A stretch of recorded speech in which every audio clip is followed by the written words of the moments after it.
Molly, thank you so much for joining me onto the security space today. The topic for this podcast is pretty much demystifying security, getting rid of a few of the myths, and just creating a bit of a security awareness for those that are watching. But yeah, like all the other pods, if you're okay, just to give the audience a little bit of an introduction to yourself, if that's all right. Sure. Thank you for inviting me on. Hello, everybody. My name's Mollie Chard. I am currently in a bit of a strange role. I'm in a dual role at the moment. I'm a senior cybersecurity manager at Capgemini, which is a tech consulting firm, but I'm kind of split 50-50. I'm also tech emerging talent lead, which is kind of like another role to try and develop our tech and cyber talent within the business. So I've got a 10-year sort of career behind me in cyber. Started out on an IT help desk and then worked my way up through the ranks. Worked across both public and private sector, and so cyber is really where my heart is. It's just that I also have another passion for people development, which is why I'm kind of doing this dual role at the moment. So yeah, that's a whistle-stop tour of my background, but very Nice. quick.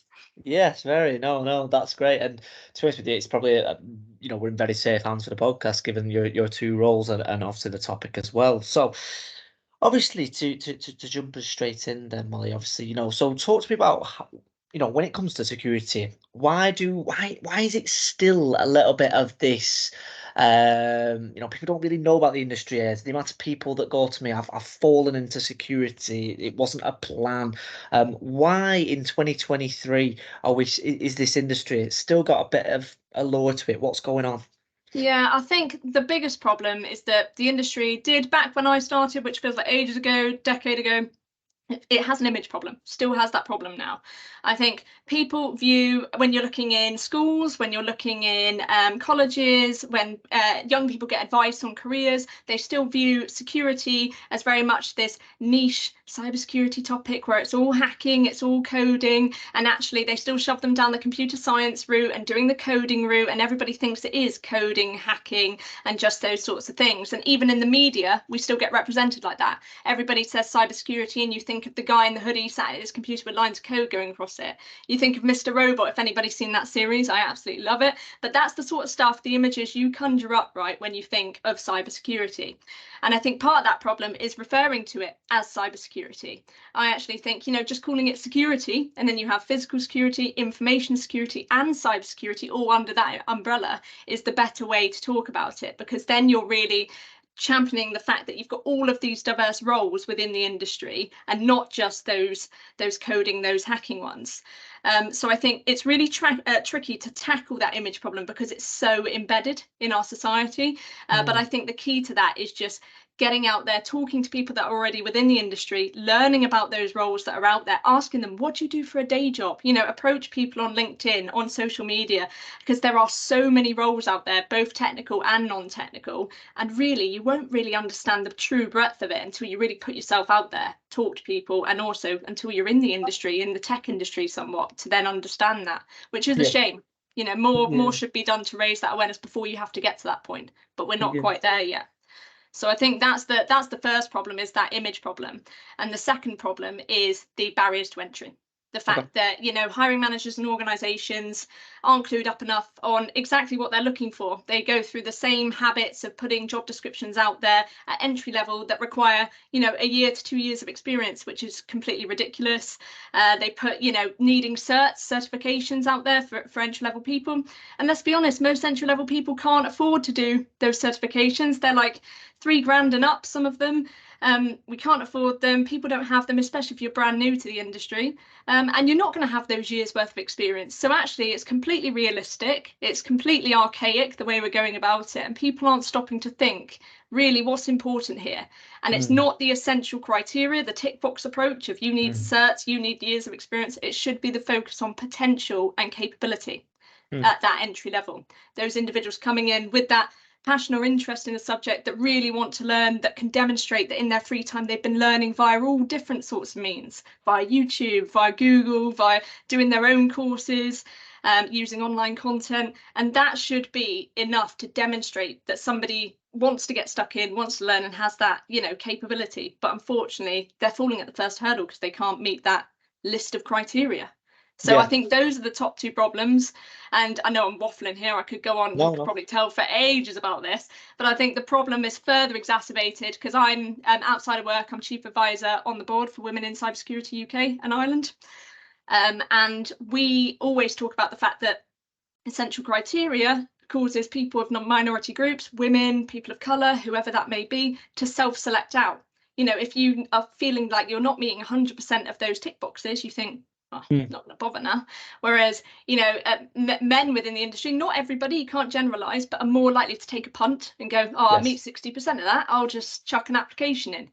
And that confidence gap, which you can't generalise, you know, you can't say it's all one side and all not the other, but it is more prevalent, I guess, in those minority groups. They do self-select out, which again is stopping people at that first hurdle of applying. So yeah, you have that image problem and you have the archaic, outdated hiring routes going into the industry.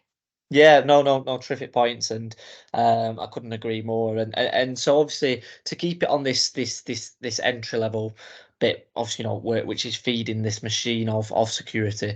Obviously there's great sort of, you know, definitely sort of like a shout out to Caps Lock, who are doing some great stuff, obviously there. But obviously, what else can we sort of do? Because like you say, I've mentioned on previous pods my view on sort of the skills gap and what you were saying there in terms of like you know, we're getting job specs wrong from the top down, and therefore there's no surprise that, you know, we think there's a skills gap. Obviously I don't think that there is, but how will that ever get changed? Because like you say, do you agree, first and foremost, let me phrase my question this, do you agree that the problem is top down, in the sense of like we're getting specs wrong and this is funneling all the way down to actually, you know, people thinking I can't do this, like you say, some people self-selecting out, some people thinking that I can't do it when actually you have got the skills to do it, but the specs wrong? Do you agree with that or not, or a little? What's your view on that? I think it's probably that most of the problem fuels from there. I think because if you're not laying that groundwork to allow people to feel like they can apply, then obviously you're going to stagnate that pipeline. So I think maybe 70 to 80% of it is from that top-down approach, but I do think also you've got that 20-30% in the individual aspect to also craft their applications to make them a viable prospect and to have that confidence to actually apply in the first place. Because actually I applied to my first role as an information security officer with the Met Office, the public sector organisation that does all the weather, and it was a brilliant role. It was my first role in security, and they wanted in their job description someone with experience in security, somebody who understood various security concepts, which I can't remember off the top of my head what they were, but listed them. And it was very much like the standard job description. And I thought, do you know what, it's local. And actually I felt like when I read the day-to-day description of the actual job, taking the essential criteria out of it, I felt I could do that, I think. So I put an application in, and lo and behold, I was successful. And I was told I actually was interviewed up against someone who was middle-aged, who had CISP, the golden cert in security, and had, you know, many years experience. But actually they decided that they wanted to employ me based on my enthusiasm and based on the fact that I was a blank slate that could be, I guess, molded a bit to what they needed in their security team. And they took me on instead of someone else. So that just goes to show that's a story of how I put myself out there. And don't get me wrong, I'd put myself out there for other roles and been rejected before that, you know, so I was persevering. And that one just so happened to, even though it didn't state it on the job description, when I had the conversation with someone, it opened up a door. And so I think there's that 30% is having the confidence in yourself to not self-select out and to put yourself forward, and to also craft a job application that does hit the mark. So if you feel you don't hit the essential criteria, first talk about the ones you do hit and talk about how you think you could do your day job in your personal statement or your cover letter or whatever it is you submit. And also think about your experience as not just professional experience, also volunteering. You know, if you've done any volunteering work, you have transferable skills. What do you do in your free time to upskill yourself in security? Yeah, you don't have a certification, but you might be studying towards, by doing free online videos, Security Plus. Put that in there. That shows a willingness to learn. And so many people say to me, oh, but I don't have the cert, so I won't put it in my application.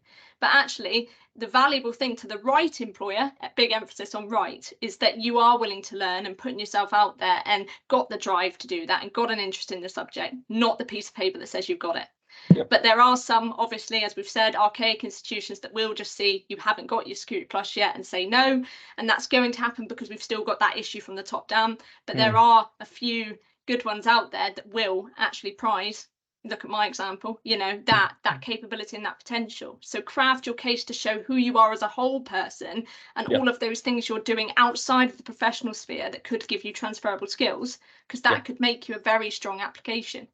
Yep, yep, and yeah, just to kind of reiterate two points that you made there, is I think that just to summarize everything, I think, like you say, it was not. I'm definitely not lucky, but it's the fact that you was like, oh, it was a punt where you're like, oh, I think I can do it, so I'll put my application in. Yeah. And I think that it's a blend of both. Where if we can get to a stage where the specs are a little bit more in tune, where like you don't feel like it was a punt, it's like, yeah, I can do that, so I'm going to apply, because there might have been 30-40% more applicants there, and then therefore that makes jobs easier to fill, where people aren't just punting. They're thinking, yeah, I can do it, but I might need to be molded. So I think, yeah, like you say, if we can just lower that gap just a little bit, it means that the self-selecting process, like you say, and the specs aren't as technical, or made out where CISP is a must. If we can just narrow that, then I think that's a realistic sort of outcome. And I think on those of that yeah. employer side, sorry, I was just going to jump in there, that No. employer side on the 80%, I think they need to not only look at, so before going out to market with those JDs, they need to look at actually going into those JDs, and before posting them and going out, JDs, job descriptions, by the way, for anyone who's wondering what I'm saying here, that's just me with my jargon at work. Before they go out to market with that, which they usually do off habits, it's quick to just shove it out there. Take that one, look at it and think, is this someone I'm actually looking for, and is this realistic? Seek advice of recruiters, and other people that are working in the industry, and also speak to your business leads on the ground to say, the people we've hired previously, is this doing what we need them to do? Do we need to split out some responsibilities in some of our senior roles to allow us to create more meaningful junior roles in cyber or information security? All of that work needs to be done in the organization before they even go out to market, and you need to think more about it. And some of the work I've done in my other role, in my emerging talent lead role, has been to widen our entry routes. You mentioned caps lock earlier. A lot of organizations think of early talent and they think of grads, apprentices, and actually they're great, but you need to widen that route to allow career switchers in and other people that the likes of caps lock bring in. So think about, can you also give some of your roles outside of the grad scheme to some career switchers, and if so, who could you partner with? Start to have some conversations with some of those reskilling companies, and see what else you can do, because then you're widening your pool, you're widening your diversity, you're widening opportunity. So I think there's two things there, not just the JD, but also the job description, but also the routes you have, coming into your organization. Sorry, that was a complete tangent to what you were saying. You were summarizing my previous point. No, absolutely. No, I like how we keep branching off, because I can branch off from you now, in the sense of like what you were saying there about like the different routes, and it does link to the previous point anyway about these. You're looking at the different routes, definitely, but then also these transferable skills also that can help sort of people get in security. And I've done a podcast with John Matthew, who's at Booking.com, and essentially we did a pod all about how his previous life, where he was the manager of a bar, and it kind of like it just set him up with these soft skills that sort of said like, okay, I can bring this into security, the resilience, the long hours, the XYZ, and it's why they shouldn't be sort of understated, and how they can get brought into security. Similar to your point there, about sort of your roots in security. Think about tech vets, for example. Obviously people coming from the military who are, I speak to so many people that come from the military who are struggling to get their first role in security, and they've done all these high impact, high pressure situation, but in a different sector. And you just struggle. But luckily, what I'm seeing is a lot kind of going to the NHS, which is public sector, and then can get into sort of a private sector role where they can get sort of like their well-earned payday, for example. So what's your sort of view on that, in terms of like why sort of people with the public sector and the military struggle? Where are we missing an absolute gem here, in the sense of I think it's literally just what I said there, where the old habit is, you think of early talent, you think of just grads and apprentices, you don't think of these reskilling routes, because they, to everyone else, just seem like experienced hires, normal people that you take on into their career, but actually they are early talent. They are people who have maybe, you know, I employed somebody that had 3 decades of hospitality experience from Caps Lock, who was new into tech, had an amazing wealth of transferable skills, so much so that I offered him the next job up from what he actually applied for at interview. Yeah, but that just goes to show somebody there didn't have cyber experience, but was able to show he'd been, you know, researching all of the industry, knew so much about the current threat landscape, and was able to convey that at interview. And with his soft skills and decades of hospitality experience, it was just like the whole package. And so I think it's just that companies, especially private sector, maybe public sector, are a bit further forward than us in terms of widening entry routes for new people to come in. That's not going to be the case for every public sector organisation, but perhaps I think it's just rethinking what that is, and that it's not just those standard routes, that you've got all these other individual organisations to partner with. And I think we're in a much more favourable position the last few years with that and the variety on offer than we were on that, Mollie, before. Just to, if I can come in on that, just because I literally thought it then. Do you think that the public sector are perhaps more creative in their methods because they're restricted with the financial side of it? And do you think the private sector is perhaps missing an absolute sort of, like, they're just sort of like missing these opportunities to get these people into cyber, because they think like, oh well, we can pay, sort of, therefore we'll kind of get the cream of the crop, where actually they're missing out on potential. Or am I think just going off there's I don't, you can't generalize for everybody, but my experience, because I've worked across both public and private sector, is that public sector, they have their own issues in terms of pay anyway. As we know, they can't compete with private sector, but what they do have is the ability, I guess, more scope to grow their own in-house talent as part of just in-house teams. So you would bring in, I don't know, an entry-level person like I was in the Met Office, an information security officer, to support some of the other security team that have been there quite a while, most of them, in doing a lot of their tasks. And yes, you could do that in, say, a consultancy in private sector, but I will say the challenges in consultancy is that we're not all just all in-house work. You know, the work I do as a senior cybersecurity manager is all what we call billable, billed out to clients, and those clients have requirements, and often those requirements as well in the chain can be unrealistic, or they may need someone senior, you know, for a particular role.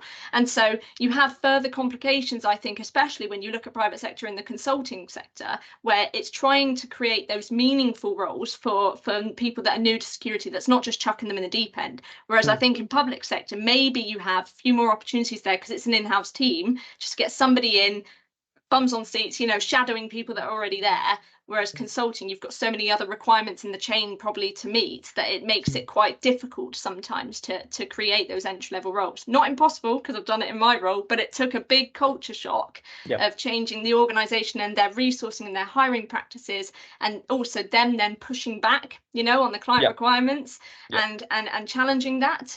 So I think there's just more steps maybe to be met that make it more of a challenge, perhaps. No, that's a really good point. So just kind of change path ever so slightly then. So obviously, let's just talk about that infamous certifications, a little bit of the chicken and the egg, and let's hopefully get some awareness spread onto this topic in particular then. So obviously, again, it probably would be good to start at the entry level and then move up the rank. So Caps Lock again is another great example, but like there's the amount of sort of people where they sort of like rush into the industry and they're like, okay, like there's all these like certifications, CISP, that looks like everyone's got that, I'll go get that, and they don't really think about how that actually affects their career stream, or whether it will get them their next role. So what's your view on certifications? When should you do them? Which one should you do, particular to what role? What's your view on this, Mollie? So certifications have their value. I think people place far too much emphasis on certifications as the only demonstration of knowledge in the industry, and I can see why that's happened, because there weren't many other known viable alternatives in the past, but now there is. So I think the problem is that we've got those organisations hiring people and just having those standard job descriptions that have those certs on it, and they're just regurgitating them time and time again, and they see others doing it, and so they do the same, and it just the wheel keeps on turning and nobody really changes much. And I think with certifications, I've got them myself. I chose a path that was more of a generalist security route, because when I went into security, I didn't go in knowing I want to do pen testing, or I want to be a security engineer, I want to work as a SOC analyst. I didn't know what I wanted to be. I just knew that I found the topic fascinating and I just was a bit of a knowledge sponge.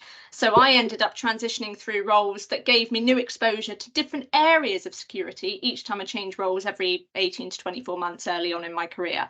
And so I went from the information security officer role, which was more sort of broader and generic, but it was more incident management and monitoring actually in a SOC type environment, over to an assurance role that was more risk compliance focused in the public sector, and then eventually into private sector as an assistant manager, doing more privacy and maturity assessments and things like that. And then later on became a security manager when I realised I wanted to be kind of a jack of all trades without having to specialise in one area.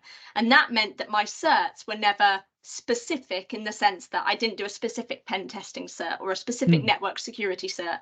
I started off with CISMP with BCS, and then I went into SSCP with ISC squared, which I call kind of like a halfway step to CISP, but it requires you to demonstrate a year's worth working in the industry or in a similar industry where you can demonstrate your skills.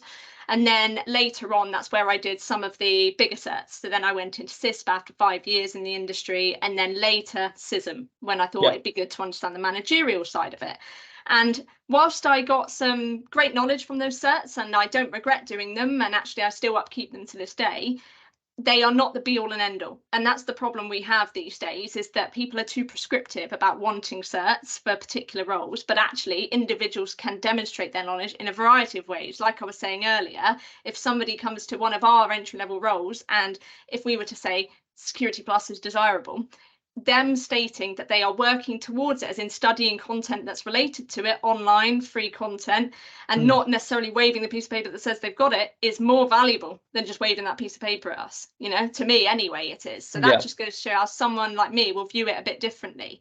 And so I think the problem is they have their value, and I think people should still strive to do them, but they shouldn't be like, okay, I'm getting into the industry, which cert should I do first? It's the knowledge development that counts, not necessarily the piece of paper. And people will probably argue against me on that, and that's because of the situation we find ourselves in, where job descriptions are asking for certs. But I've still seen examples, as I've said earlier, where people have still demonstrated that capability and that knowledge in those other ways. We look at that individual I had taken on with the 3 decades of hospitality experience. He ended up coming out of that industry and then being homebound, and then just researching for days on end of everything security for ages, and he just amassed so much knowledge, but didn't come in saying I've got this cert, this cert, this cert. He came in saying I've got this knowledge, I find this stuff really interesting, these are the topics I like, I've delved into this one, just sharing his thoughts. And I think the other problem is that we've got some certs out there, and well, I was going to say, I'm not going to name names, but I will, CEH, that I actually got because I felt pressured to earlier on in the industry, because it's always stated on job descriptions, and I didn't find it useful in the slightest. And it may well have changed since then, but it didn't give me any practical knowledge to be able to apply. It was all theoretical when I did it. And so I came away not really remembering anything, but still people would annoyingly see that on my CV and think, oh, ticking the box. But so it's a hard one to answer, because they do have their value, but I think the key is, and I wrote an article about transitioning actually, which I can share with people, how to transition into the security industry. The key thing is developing that knowledge and showcasing how you're developing that knowledge, not necessarily focusing on the cert. And you speak to everybody in security, nobody does the same certification route. People will have common ones which they mention that they know about, but people, depending on their preferences and their interests, will do a different route. And it doesn't mean whichever one you choose, you have to go down that route either. You can reskill at any point. So it's not set in stone. You don't have to have it decided, and it doesn't need to be the one thing that you aim for when you first start out. Your first aim should be broadening your awareness, broadening your network, and increasing that awareness and knowledge of security topics. Yeah, and that was summarised a really good eclectic overview, that, Molly, and I couldn't agree more, to be honest with you. And it links back to what we were saying earlier on about sort of job specs. It's kind of like the job spec has kind of gone out now, where it's just like, oh, I need to fill up some space here, so I'm going to list loads of acronyms here, and just like it's kind of like then been a bit of a self-fulfilling prophecy in a way, where like people need to get them. But couldn't agree more that if you can get the knowledge first, and then then actually do this. It does hold its value as well. But yeah, really good point that I've never even thought of. There's no, it's not like a ABC methodology when it comes to your search. You can go all People over. usually ask me every day, what search should I do? And my first question is, what's your interests? What are you interested in? And they'll say, I don't know. And I said, well, your first thing is to discover that, start broadening your network, reach out to people, ask them what they do for a day job, because it may seem silly to do that, but one day you'll speak to somebody and they'll say, I do X, Y, Z. And then you'll be like, oh, that sounds really interesting. I had someone cross-skill into us who wanted to just do pen testing, and we put her into a client that does more of patching and vulnerability management, and she's like, I love this stuff. And she never thought she'd like it, so you never know until someone speaks about something and it twigs something, or you try it. So just ask, reach out, and just see if anything sparks your interest, and that's then how you decide where you want to go. And like for me, I never knew exactly what security career I wanted to be in fact, I never knew I wanted to be a security manager, just that I wanted to get more knowledge, kept jumping about, and then I thought that's a way for me to do cover lots of different security topics and domains as a manager end to end, and that was just, it fell into place.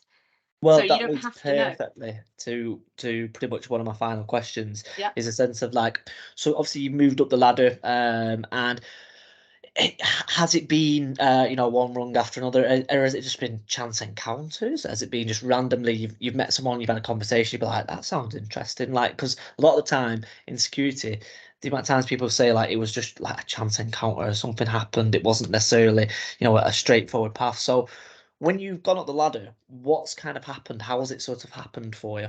Bit of a mix, actually. I would say it's more me being proactive. So after my first role in the industry, where I did mostly the technical side, a lot of incident management and a lot of monitoring of network sort of intrusion detection systems and intrusion prevention systems, and I loved all of that, found it really interesting. But I also heard on the grapevine from other people that there was this whole other side of security around the assurance and the compliance, and how it was one well-oiled machine. It all had to work together. And I thought, well, I've got the technical side, but I've not got the understanding of that assurance side. And the current company sadly didn't have the function to be able to transfer me somewhere else. That's always the first thing someone should check, is has your current employer got the opportunity to shadow someone in cyber or try a different team? I tried that and that didn't work, so I went out there and had a look at the other employers and job descriptions, knowing the gaps in my knowledge that I wanted to get. And so it was security assurance, it was compliance and risk. And so I started to look for GRC roles, governance, risk, compliance, and security assurance roles. And that's where one came up at Environment Agency, which is where I first worked in that role after the Met Office. And I applied and got the job, so I must have written a quite good application at the time. And then after that, I spent a couple of years there learning all about that side of things. And I thought, this is all great. I've definitely, upskilled myself, but this is not, I didn't feel like that was where I wanted to be in that niche, just doing that. And that's where I started to have that turning point of, I want to do a mixture of security, domains and topics and roles, a bit of the technical, because one of my key skills was communication skills, being able to take the technical stuff and translate it, into easy to understand language. So I was like, I want to kind of do that. And so I then reached out to KPMG. Now, this was because back then everybody said having the big four on your CV looks really good. I went over to KPMG in a cybersecurity assistant manager post, and I didn't have a good time. So it wasn't a good role, and I'll quite happily say that, honestly. It just wasn't for me. I didn't feel proud of the work I was doing, and I'm sure there's loads of people there that have a completely different perspective. So I went there, got that exposure, I guess, at that assistant manager level, in terms of, I had some responsibility for mentoring others and coaching others at the team lead level. And that, again, that was the gap I'd identified in my environment agency role. I'd said, I had the in the team experience, but not the team lead or manager experience. And that was the bit I was missing. So then that's why I went over to KPMG. And then after KPMG, I thought it's key that I'm feeling like the work I'm doing is valuable, that it's meaningful, that I'm delivering an impact to whoever it is I'm working for, the staff of the organisation or the client or whatever. And I didn't get that at that organisation. So then that was a new value to me that I didn't realise. I thought before it was all about the knowledge, but no, it was about being proud of the work I'm doing. And so that's why then I started to look for other roles. So again, I'd identified a gap. And this is where it slightly changes, because whilst I was working for the Environment Agency, Capgemini were the supplier. And that's where I established a few relationships there with people, just getting on with them day to day. And that's where I just happened to reach out to one of them who I got on really well with and said, just let you know I'm looking. Didn't say, have you got a role? And he said, well, why don't I just have a chat with somebody, you know, to see if we got anything. Yeah. And that was when there happened to be a role available. And then they brought me in as part of the fair interview process as one of the people that were being interviewed. And I was one of the ones successful in getting the security manager role. So there was only that one time where it was who I knew. And actually, it was through a previous relationship I'd established. But all the other times, it was identifying a gap of where I want to go next and then proactively going out there to look to fill that gap in knowledge. And so other people will say, I got lucky. And I used to say to people, I got lucky getting my first Met Office role. But I look back now and I think, actually, yes, there was probably about 20% luck, but 80% of it was me taking the time and writing a really solid case and selling myself and getting the right employer. And I just happened to stumble across them. So so that's a whistle stop tour. But yeah, it shows you how it's a bit of a mix and match. But I think it's that proactivity and self-reflection of what your goals are, and they'll change. Like mine, I didn't realize my values until later on in my career, and then diverted. So it wasn't a upwards trajectory, it was actually a zigzag trajectory to get to where I am. And even now I'm doing a dual role with people development and cyber, you know. So again, I changed. I had another passion, people development, breaking down barriers to entry, which is why I'm on this podcast, right? So again, I changed. I'm doing half cyber, half this other people development role. So at any stage in your career, you can change. You've just got to keep, you know, self-reflecting and making sure your career aligns with your personal values. No, and it's the amount of times where I've said to people, you just need to get yourself in the thick of it. You put it so much more eloquently than I did, but I just said you need to be in the thick of it, attend meetups, network with people, be active on LinkedIn, just like you mentioned way earlier in the podcast, just asking people, what do you do as a day job?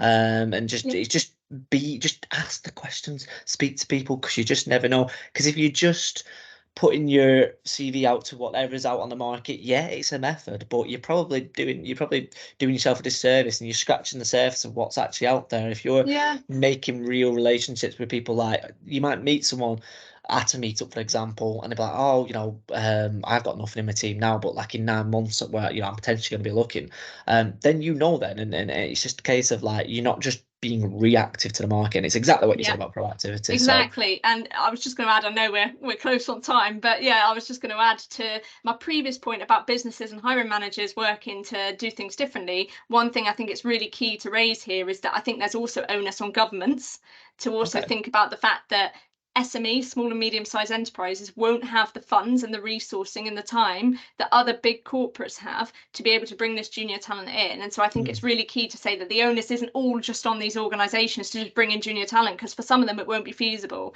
And actually that's where I think government needs to step in, like they have done, I think, with Capstock. I think they actually provided some sort of funding for that for 1 year, but they need to be looking at more things like that, funding incentives, probably specifically for small and medium-sized enterprises, to help them bring these, you know, entry-level people in and upskill them. So I think it's a multifaceted problem.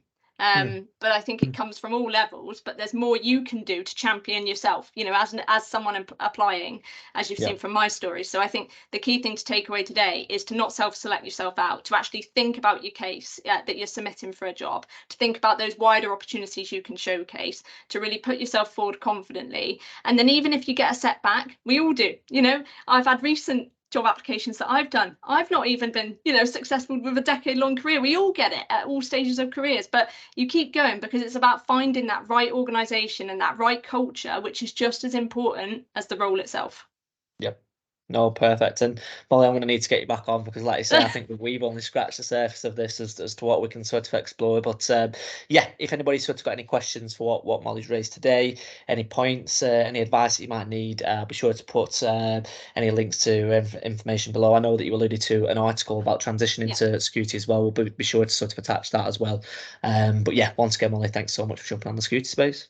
Thanks all. And yeah, if anybody has any questions, feel free to reach out to me directly on LinkedIn. Very approachable. And the article will be pinned at the top of that profile anyway. So yeah, reach out. And thank you very much.